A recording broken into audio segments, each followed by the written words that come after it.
Alam niyo na yung B minor ha, na ituro ko na kanina. O, pag strum, 3-2. Tapos, open mo. Open string, kalabit, string number 5. Tapos, string number 1. Index mo. First string, second fret. Tapos, pull over. Tapos, string number 2. Third fret, yung middle mo. Yan, ganyan, tunog niyan.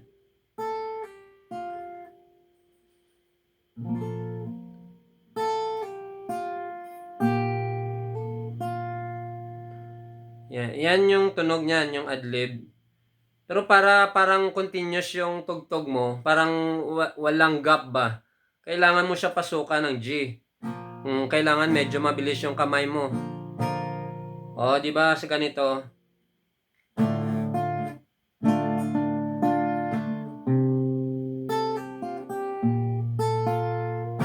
Yan. Pasukan nyo ng G. Tapos, next nyan, kalabitin nyo A. A na chord. O, alam nyo na yung chord na A ha. Tapos yung kalabit is from string number 5.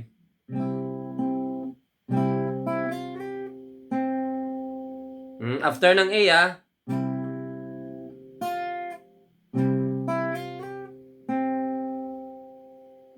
Bali yung naglaro yung string number 2. Yung ring finger mo.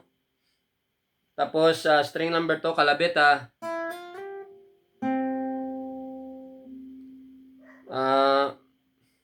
Ano ba? Slide. Slide to.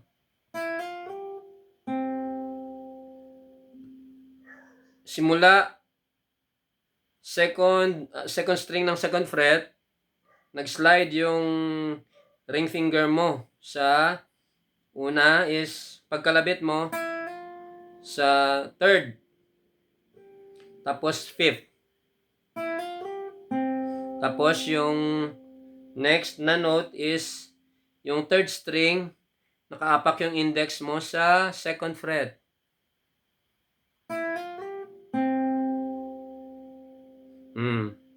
Ulitin lang ha. Tapos yung next.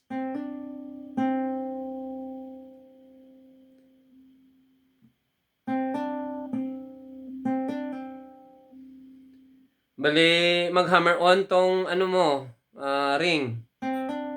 Sa fourth string ng third string ng fourth fret. Tapos pull over mo. Or pwede rin kalabitin mo.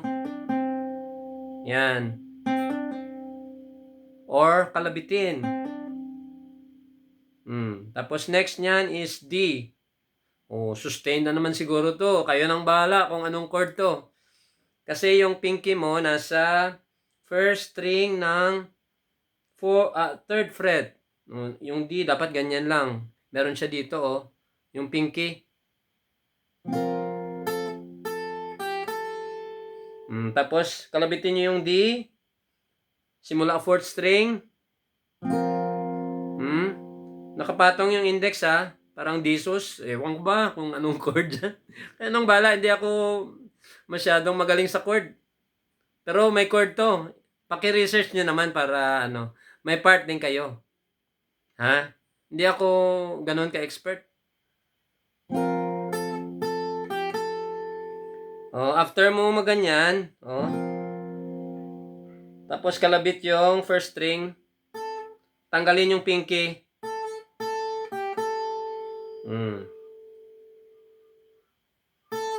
Dalawang beses, tapos tanggalin yung middle mo, tapos balik mo. Tapos next nyan, may broken na naman. Kalabitin mo pala muna. Yan, ganyan yung labas yan, yung parang kanina. Tapos balik lang. Tinuro ko na ah.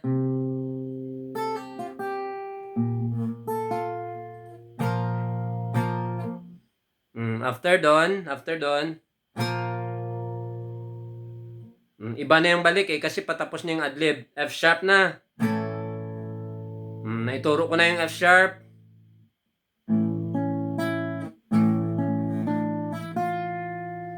O, paano ba yon? Pagkalabit ng F sharp, kalabitin yung string number 3. Tapos, kalabit string number 3 ulit. Yung pinky mo, ilagay sa third string ng 4th fret. Ganon ah. Tapos, string number 2.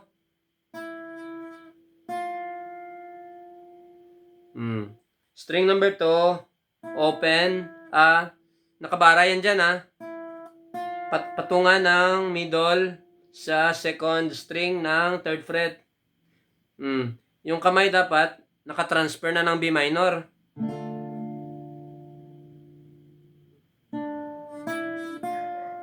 Tapos next mo na note is yung di ba pag ganyan?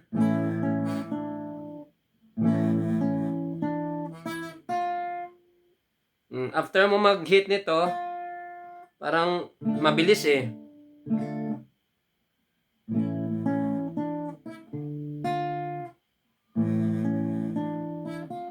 Yan, parang mabilis.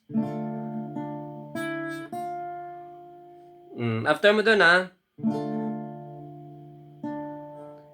hit mo yung third string, second string,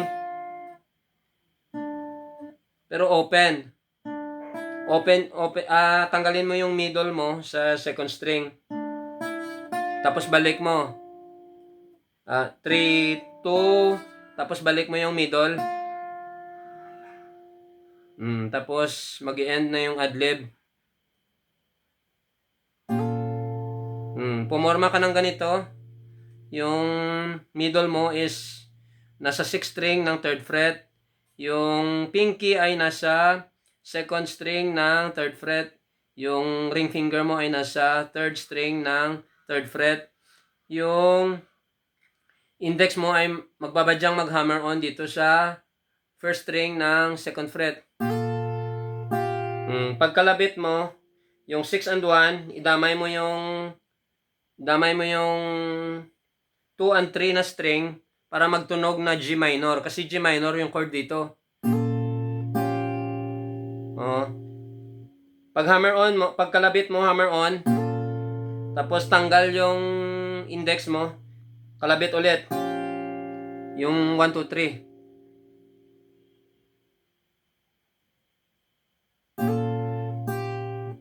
Tapos, kalabit yung bass ng A, 5th string. After ng bass ng A, 2, string number 2, wala akong tinanggal yung ano lang tinanggal ko. Yung position ng kamay mo doon pa rin ito lang tinanggal ko yung middle.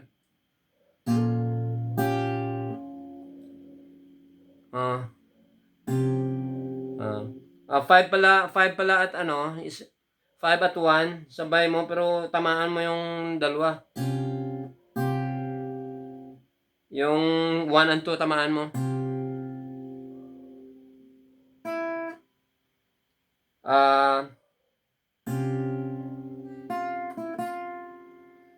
After nun, after nito, string number 2, kalabit.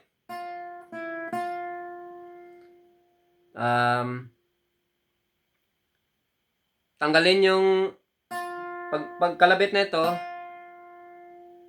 string number 2, patong yung index sa 2nd fret ng 2nd string. Yan. Balik yung pinky. Pero naka-D na yan dyan.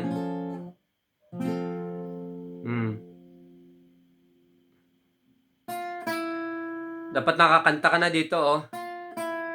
Maliban ang ikaw ay bigin ko, ako'y isang bulag na umiibig sa'yo. At kahit ano pang iyong nakaraan, mamahalin kita maging sino ka man.